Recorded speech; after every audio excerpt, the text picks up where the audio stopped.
Hello, everyone. It's time for Vanishing Chicago Stars, the podcast. I'm your host, Pete Costanis. This is episode 427, season 18. Today's date is April 22nd, 2025, and welcome to the show. On today's program, I'm going to talk about my memories of the TV Weathermen from the 1970s in Chicago, and I'll give you a couple examples like Jim Tillman, John Coughlin, John Coleman, who else? I forgot, Harry Volkman, and others. So this will be a lot of fun. Also, I will read off a menu from a restaurant that was located right near Water Tower Place. It was called Crickets.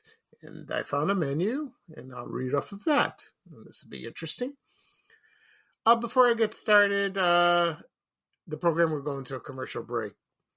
And this program is brought to you by General Mills Breakfast Squares.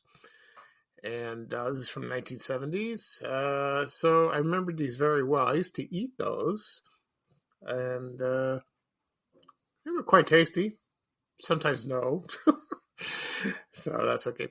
So just sit back and relax, and I'll be right back with the show, folks. Thank you. My appetite doesn't wake up till I'm on the job. Then I need my breakfast. So I eat breakfast squares. I wake up starved, but late. With breakfast squares, I don't go hungry. I just like a little something with my coffee, and breakfast squares is a little something, nourishing. Breakfast Squares, a complete light meal in 2 frosted bars. 4 flavors, ready to eat. Don't let a busy world beat you out of a good breakfast now that there's breakfast squares. Okay, everyone, I am back. I hope you enjoyed the commercial for General Mills Breakfast Squares. This aired in the early 1970s. Not sure exactly what year, 71, 72. That's when it was introduced. I used to eat these when I was a kid. If you... they were... they were tasty, but they were dry. You need a glass of milk to eat those like that, or a cup of coffee. And some people didn't like it. They remembered the chalky texture. Some people like that, some people don't. And it came in 4 flavors. They had chocolate, cinnamon, butter pecan, chocolate malt, and they had vanilla, I believe, and they had a variety pack. So, and this lasted until maybe the late 70s. So, you know what? Today, you can get a protein bar. I've had a couple myself, and to be honest with you, they taste horrible. I don't like them. Even if you put a lot of chocolate and some sugar and maybe, I don't know, like, what else? Peanut butter? Still granola, it's still bad like that. But I like granola bars. I really do. They're fine. But protein bars, terrible. So, so like I said before, these they just phased out in the late 1970s. So I did eat a couple of them when I was a kid. They were okay. I asked my mom to buy them, and she said, "Oh, all right, fine." So you eat 2. Did they really fill me up? Not really. So these days, when you have health programs, I've seen these. There's so many. They provide food sometimes. I have not tried any of them, but from what I heard from people, I don't know if they're lying or not. They said it's delicious, it's wonderful. Others says it tastes like crap, and they throw it away. Okay, I understand that. All right, but we had Carnation Instant Breakfast. I tried that once. It was okay. I wouldn't buy it myself. But it did provide nutrition, vitamins. Excuse me. So I think you want to stick to traditional breakfast, like a full meal. But people don't have time, What they do these days is go to McDonald's, pick up a sandwich. I do that sometimes, or any other fast food place. Okay. At the beginning of the program, I mentioned I'm going to talk about my memories of the TV Weathermen from the 1970s in Chicago. And also, I will read off a menu from the Crickets restaurant that was located in Chicago. The address was 100 East Chestnut, located at the Tremont Hotel. Before I get started, I'll talk about my health status. I'm still waiting word to start my chemo. I have not heard anything. Maybe I'm thinking because this Thursday I'm going for my PET scan. So maybe they're waiting for the results and then probably get started. I'm praying it's not bad news, because I think the cancer spread, maybe because my PSA shot up almost 100.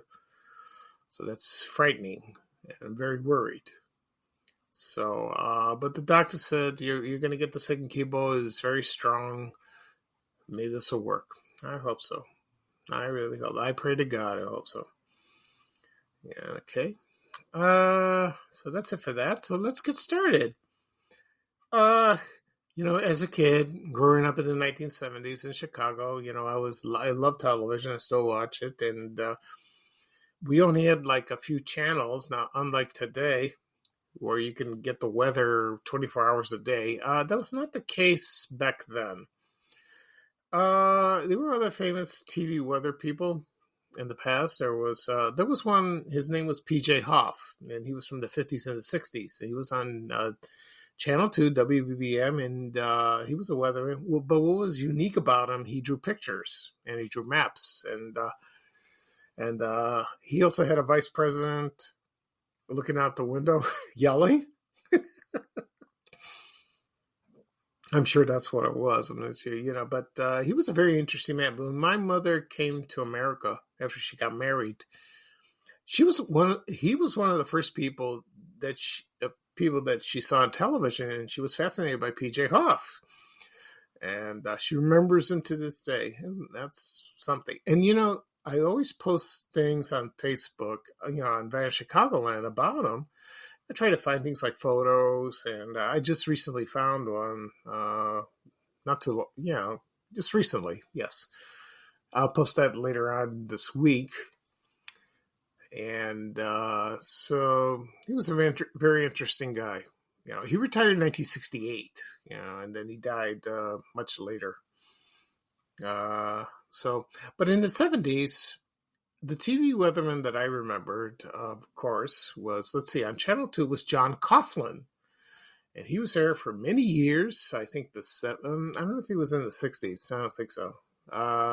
Maybe. But he was in the 70s and the 80s, I believe. And so he was very good. He seemed like a very nice man, knew what he was talking about. Before that, he did local television. He did acting of that. I talked about him in a previous podcast, I believe. On Channel 5 at WMAQ, we had Jim Tillman.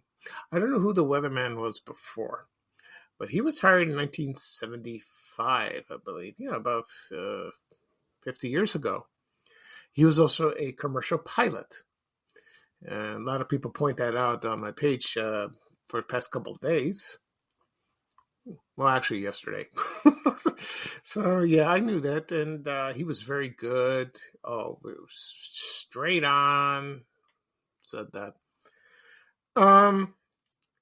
So he was there for quite a long time. And then I think he returned later on in Channel... No, he didn't. I think he went to Channel 2 later. He never went to Channel 7. Then he went to Channel 32, I believe. I think so. Like the 80s or 90s or something like that. So he worked up, and then he retired to Arizona. I think he lived there for a long time. He also had a TV show, a talk show, late at night. It was Tillman Tempo. That was on Channel 5. So, so that's good that he diversified a little bit. But mostly I loved his weather forecast. And you could see most of them on YouTube, courtesy of Fuzzy TV, the Chicago Museum by Rick Klein. He's got a lot of videos. And if you'd like to go back in time and watch them, do the weather forecast, be my guest. You'll enjoy them. On Channel 7, there was John Coleman. He did the weather. And, I forgot one more thing. After Jim Tillman, they hired, they had someone who filled in. His name was Jim Hill, and he was an announcer for WMAQ. And he did the weather. He just filled it. I think on the weekends he filled in like that. There were others, not from all TV stations that were there, but they were gone. They left, but I don't remember most of them. Most of, they were there and just, went on to other TV stations. Also, after that, Jerry Chaff was hired, and then he went to Channel 7. I remember he had curly hair at the 1970s. Then he straightened it. But he was good. He was wonderful. He was on Channel 7 for a long, long time. And he retired, and then, unfortunately passed away after that. Not too long. But on Channel 7, getting back to that, I had John Coleman. Now, he was a very interesting guy. He had these weather maps, and he drew goofy pictures, just like P.J. Huff, But I remember him dancing and sometimes singing. But he was very entertaining. But he was a good guy. Then he went to the Weather Channel. I think he founded the Weather Channel. And then the last time I saw him, I was in San Diego going to Comic-Con. And there he was at a TV station. And I watched him, and it was like old times. He was spot on. Like he didn't lose it. It was great. Like that. Also, on Channel 9, there was Harry Volkman. Yeah, he was on Channel 2, I think, and Channel 5. Well, I think he was on Channel 5 first, with Floyd Calber. And then he moved to Channel 9, like about the 69, 70, or something like that. And he was there for many years. Then he left. Then he went to Channel 2. And then he never went on Channel 7. So he was on a lot of stations. And then he went to Channel 32 towards his retirement. What was great about him, he wore a flower on his lapel. And he would visit schools, elementary schools. He did that. The story was when I was at Correas in the 70s, I heard a rumor he was going to visit us. But it didn't happen, and I was so disappointed. What I heard the rumor was that the priest at the time, he was the principal, didn't approve TV personalities, which is absurd. Anyway, he never liked me anyway. So, but he did come later on when my little brother was there, and he did visit. And I said, that's great. That's wonderful. I wish I was there. I wish I'd met him. He seemed like a wonderful man, I talked to his son, Eddie, who was on B96, and, he's on the Star radio station. He's a nice man. We're friends. He loves Chicagoland. And so all the kids miss him, like that, his children, that is. His wife she died not too long ago. She lived for a very full life like that. So anyway, that's what I remember from the weather forecast. I look forward. That's how you get your information. It's not like today when you have your phone, you tap on the Yahoo Weather or the weather apps. There's lots of them. Also, after, cable was introduced in the late 70s and early 80s, and then the Weather Channel debuted. I don't like the Weather Channel today. It's like too, because, I don't know, it's too flashy. But in the beginning, it was like 24 hours, but they keep repeating it. It's the same people like that. But it got monotonous. But, if you turn it on, you watch. And they showed the local forecasts, at about 7, 8, and the 8s or something like that. They showed that. That was fun. And, so I don't know if John Coleman appeared on the Weather Channel. I know he founded it, but I don't know if he appeared. I don't remember. No idea. But I still watch the weather today on TV, with all stations. You have Brad Miller on Channel 5. On Channel 7, you have Larry Maury, you have Cheryl Scott, Greg Dutra, You have those guys. And there was Phil Schwartz. He retired, but he comes back occasionally. So Channel 2, I forgot who does the weather. Yeah, I can't think of it. On Channel 9, you have Paul Conrad. He does it in the morning. You have Mike Jensen, all these others. Demetrius Ivory, which he took over Tom Skilling. And Tom Skilling was introduced in 1979, I think, 79 or 80. And he was there until he retired last year. So that was a long time. So he's just enjoying his retirement. I talked to him on Facebook from time to time. Very nice man. I would love to meet him in person. So he's just enjoying life. And I'm happy. But he was a good weatherman. Wonderful. The best. And I think everyone agreed. They really do. Okay. So right now I'm going to take a quick break. And when I come back, I'm going to read off a menu from Cricket's Restaurant in Chicago. Okay? So sit back and relax, and I'll be right back with the second half of the show, folks. Thank you. Okay, everyone, I am back. Right now I'm going to read off a menu from the restaurant called Cricket's. It was located at 100 East Chestnut Street in Chicago, and it was right near Water Tower Place. It was located at the Tremont Hotel. The Tremont Chicago Hotel is still there. And let's see. So I think Ditka's Restaurant was there after that, according to Wikipedia. That's what it says. I could be wrong. But that closes in 2020. And now the block of Chestnut is also known as Mike Ditka Way. I never been to his restaurant. I always wanted to, but we'll see. Heard the food is good, I think.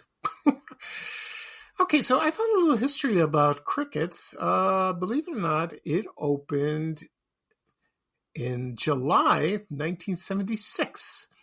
And the man's name was John B. Coleman, not the weatherman, somebody else. and let's see. Cricket's was named after his younger daughter, and her name was Cricket. I don't know if it was a nickname or a real name. I don't know. And then it looked like an old brownstone, the restaurant, the architecture like that. And once it opened, it just became very popular. And also, it served wonderful cuisine like that. So I have the menu right here. So here we go. I don't know I'm sorry. I don't know what year it's from like that. So they had wonderful wine. They had a wine list and all that. Also, you can get a cocktail, like a Bloody Mary, a gin fizz, mint julep, Irish coffee. That sounds good. Okay. So they had for brunch, probably lunch or something like that. So it's a New Orleans brunch. And appetizers, they had hot spice apple with double cream, melon and season, like always, grilled grapefruit, kirsch, seafood gumbo, onion soup Creole, consomme au sherry, consomme soup, and cream Senegalese. Senegalese. I don't know. I can't. My French is bad. Sorry, like that. Okay. The entrees it was just eggs, eggs Benedict, eggs Hussard, that's like with broiled Canadian bacon, with Marchand de Vin sauce, and topped with poached eggs, and served with hollandaise sauce, served with grilled tomato. Then they had egg sardou, that was the same thing, only with creamed spinach and hollandaise sauce. They also had egg and sherry chicken livers. If you like chicken livers, that's great. I'm not crazy about it. I like liver, but not chicken. I'm not crazy about that.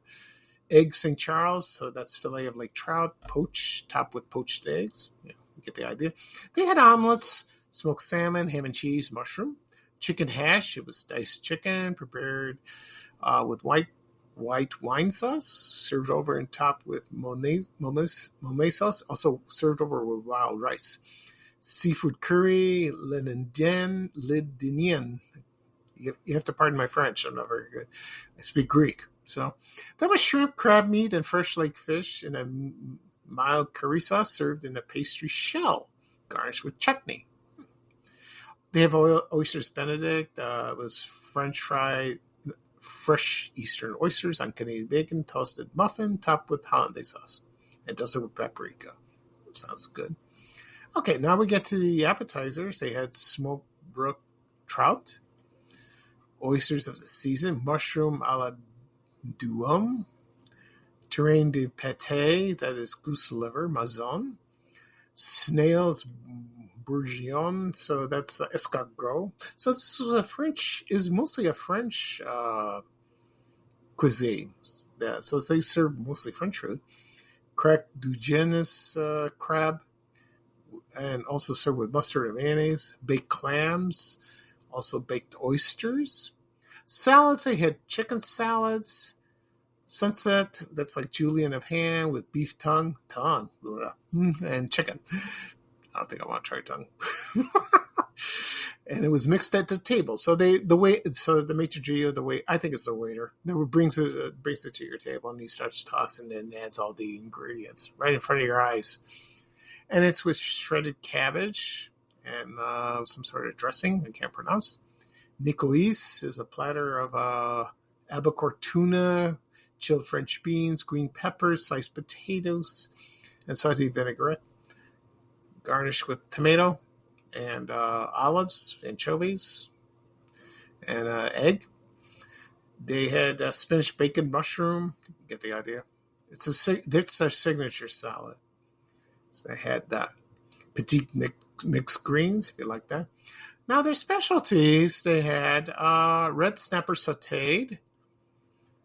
Okay, it was served with tarragon and parsley with creamed spinach. Corned beef hash with poached egg.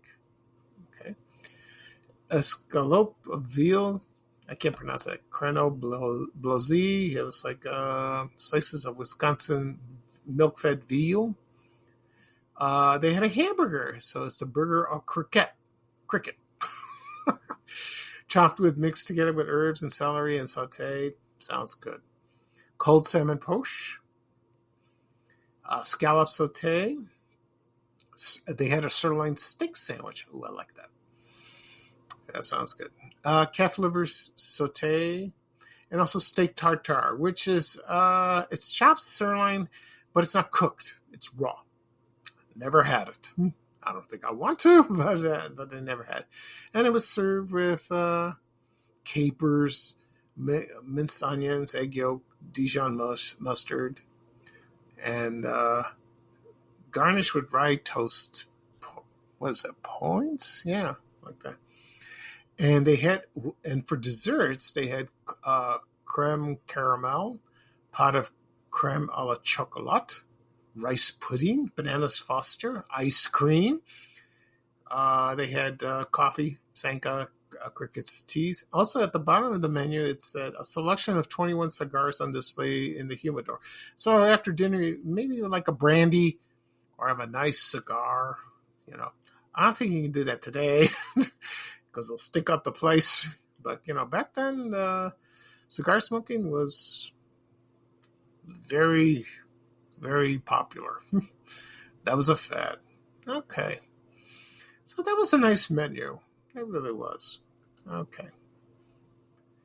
All right. So that's it for today. I'll do a recap of what I talked about. I talked about my memories of the TV Weathermen in the 1970s in Chicago. I watched them on TV. Also, I read off a menu from the Crickets restaurant that was located at 100 East Chestnut Street at Tremont Hotel near Water Tower Place. All right. So this podcast will be published later on today, and you could wherever podcasts are available on any apps, Apple Podcasts, Spotify, Amazon Music, Breaker, Overcast, Good Pods. What's the other one? Can't think of the other one. Podbean, yeah. And if you have those apps on your phone or your tablet, tap on them and tap follow. You will receive a notification of the latest episode. Also, you can listen to previous podcast episodes if you like. Also, be on my blog. It'll be uploaded there. You can click on the link. It'll take you right there to listen. So that's at www.vanchicagoland.blog. Also, be on my YouTube channel. And again, people still ask me, where do I find your podcast? What's the easiest way to listen to your podcast? And I say YouTube. Go to my YouTube channel. It's under Van Chicagoland Stories. Also, my name, Pete Costanis. You will find it. Click on subscribe. Doesn't cost anything. You can listen to any device. You can listen to previous podcasts if you like. They're all there. Help yourself if you have time. Also, be sure to my social media accounts, Facebook, X, LinkedIn, Reddit, Blue Sky, Threads, Instagram, and TikTok. Okay, so that's fun. All right, so this is Pete Costanis, your host for Van Chicagoland Stories, the podcast. Thank you for joining me today. It's going to be a nice day. It's going to be in the 70s. I can't wait. Also, I'm going out to dinner with my friends. It's going to be a lot of fun. I found out 2 of them won't make it because they're sick. I'm kind of disappointed.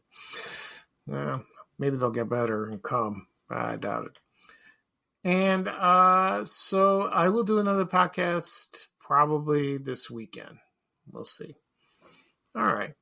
So here's bye-bye for me, and here's a little traveling music from our favorite person in the whole wide world, the legendary Chicago TV host, Ray Rayner, saying bye-bye-bye with a little traveling music. Take care, everyone, and so long. We have to go. Bye, bye, bye.